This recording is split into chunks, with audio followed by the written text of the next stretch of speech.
জুবিন গাৰ্গে কৈছিল পলিটিক্স নকৰিবা বন্ধু এতিয়া যেন বিজেপিয়ে পলিটিক্স কৰিবলৈকে উঠি পৰি লাগিছে বিশেষকৈ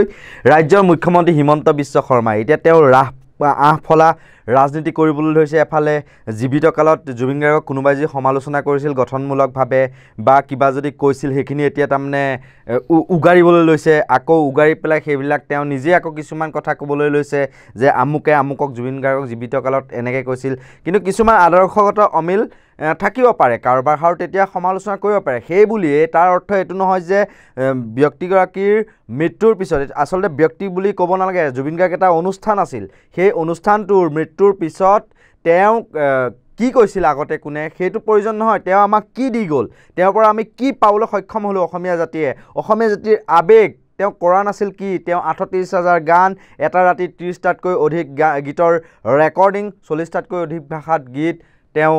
কৰা নাছিল কি তেওঁ তবলাও সুন্দৰকৈ বজাইছিল তেওঁ এজন ভাল খেলুৱৈ আছিল ফুটবল খেলুৱৈও আছিল আৰু তেওঁ লগতে এজন ভাল অভিনেতাও আছিল বিভিন্নখন সিনেমাত তেওঁ নিজেই অভিনয় কৰাৰ লগতে পৰিচালনাও কৰিছিল মাজে মাজে প্ৰযোজনাও কৰিছিল এনেকুৱা ধৰণৰ এগৰাকী সত্তাৰ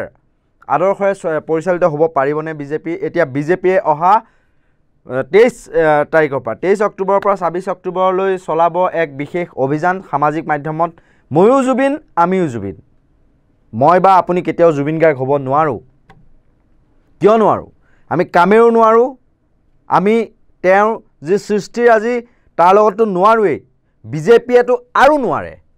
বিজেপি এটা কাৰণেই নোৱাৰে যে জুবিন গাৰ্গে নাগৰিকত্ব সংশোধনী আইন হওক বা নাগৰিকত্ব সংশোধনী বিধেয়ক তাৰ দুৰ্ঘূৰ বিৰোধিতা কৰিছিল গতিকে জুবিন গাৰ্গ যদি বিজেপি হ'বই খোজে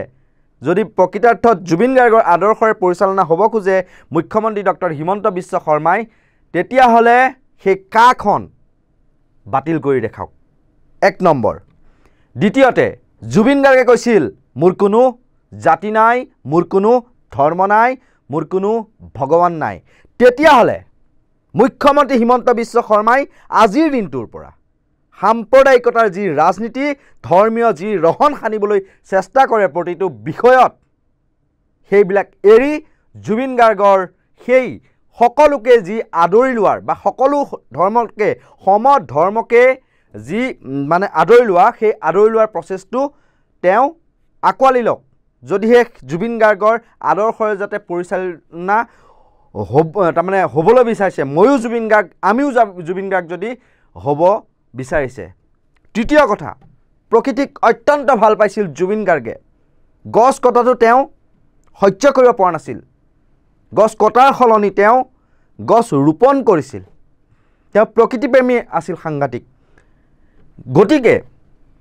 গছ কাটি ফ্লাইঅভাৰ নিৰ্মাণৰ নামত খাস্তাং কৰাতকৈ গছ নকটাকৈ আপোনালোকে উন্নয়নৰ কাম কৰক চেলেঞ্জ যদি আপোনালোক প্ৰকৃতাৰ্থত জুবিন গাৰ্গ হ'ব পাৰে বা যিবিলাক পাহাৰ খান্দি টকলা কৰি পেলাইছে আপোনাৰ নিজৰ সমষ্টিতেই হে লাগিলে মন্দাকটা পাহাৰেই হওক বা অন্যান্য বহুকেইটা পাহাৰ আছে সেইবিলাক পাহাৰটো একদম কাটি খাস্তাং কৰা হৈছে দৰাবিল আদানী গোষ্ঠীক বা কিবা পাৰ্ক খুলিবলৈ দিয়া হৈছে পৰ্বতজোৰাত ৩৬০০ বিঘা মাটি আদানী গোষ্ঠীক দিয়াৰ যুঁজা বিমানবন্দৰৰ ওচৰে পাজৰে বা পলাশবাৰীটো আছেই সেয়া টাউনশ্বিপ নিৰ্মাণ সেইবিলাক কামতটো প্ৰকৃতি ধ্বংস হ'ব জুবিন গাৰ্গে প্ৰকৃতিক ভাল পাইছিল এনেই সামাজিক মাধ্যমত হেছটেগ লিখি ময়ো জুবিন গাৰ্গ আমিও জুবিন গাৰ্গ এইবিলাক চেল বেলাই থাকিলে প্ৰকৃতাৰ্থত মানে কোনো লাভ নাই যদি পাৰে প্ৰকৃতাৰ্থত জুবিন গাৰ্গৰ আদৰ্শৰে চলি দেখক জুবিন গাৰ্গ এগৰাকী কমিউনিষ্ট আছিল বা ছ'চিয়েলিষ্ট আছিল তেওঁ সেয়া কথা নিজেই কৈ গৈছিল তেওঁ সমাজখনক ভাল পাইছিল যেতিয়া জাতিৰ বিপদ হয় তেওঁ চৰকাৰৰ বিৰুদ্ধে থিয় দিছিল আপোনাৰ বিৰুদ্ধে থিয় দিছিল আৰু এতিয়া যদি আপুনি ময়ো জুবিন গাৰ্গ আমিও জুবিন গাৰ্গ যদি হ'ব খোজে প্ৰকৃততে জুবিন গাৰ্গৰ আদৰ্শৰে অসমীয়া বৃহত্তৰ যি জাতি অসমীয়া খিলঞ্জীয়া লোকসকলৰ যি সুৰক্ষা তাৰ কথা চিন্তা কৰি যি ষষ্ঠ অনুসূচী সেই ষষ্ঠ অনুসূচীত অন্তৰ্ভুক্ত কৰাৰ লগতে যিটো ৬ নং দফাকে কাৰ্যকৰী কৰক লগতে অসম চুক্তিৰ সঠিক ৰূপায়ণ কৰক খিলঞ্জীয়াৰ সুৰক্ষা কৱচ নিশ্চিত কৰক লগতে চাকৰি দিয়ক প্ৰত্যেকটো খিলঞ্জীয়া অসমীয়া ল'ৰাক বা ছোৱালীক গতিকে এইখিনি কাম আগত কৰি দেখাওক জুবিন গাৰ্গৰ আদৰ্শৰ পৰিচালনা হওক জাতিভেদ প্ৰথা বা একদম মিহি মিহি ডায়লগ বা দি ঘৃণনীয় নিকৃষ্ট সাম্প্ৰদায়িক আঁহফলা এইবোৰ মিছা কথাৰে ভৰপূৰ এই কথাবিলাক আপুনি এৰিব লাগিব যদিহে ময়ো জুবিন আমিও জুবিন যদি হ'ব খোজে বিজেপিয়ে সেই গেৰুৱা ৰঙৰ সাজ পিন্ধি এটা ৰঙা তিলক লৈ পেলাই ভগৱানৰ নামত শ্ৰীৰামৰ নামত যি উদ্ভণ্ডালি সৃষ্টি কৰে হাতত তৰোৱাল লৈ লাঠি লৈ যি উদ্ভণ্ডালি সৃষ্টি কৰে সেই উদ্ভণ্ডালি এৰিব লাগিব যদি প্ৰকৃতাৰ্থত জুবিন গাৰ্গৰ নিচিনা যদি মানৱতাবাদী হ'ব খোজে জুবিন গাৰ্গৰ নিচিনা যদি মানে প্ৰকৃতিপ্ৰেমী হ'ব খোজে তেতিয়াহ'লে এনেকুৱা ধৰণৰ আপোনালোকৰ একঘেয়ামী সাম্প্ৰদায়িক কোনো এটা নিৰ্দিষ্ট জাতিক কোনো এটা নিৰ্দিষ্ট বিশেষ সম্প্ৰদায়ক টাৰ্গেট কৰি কথা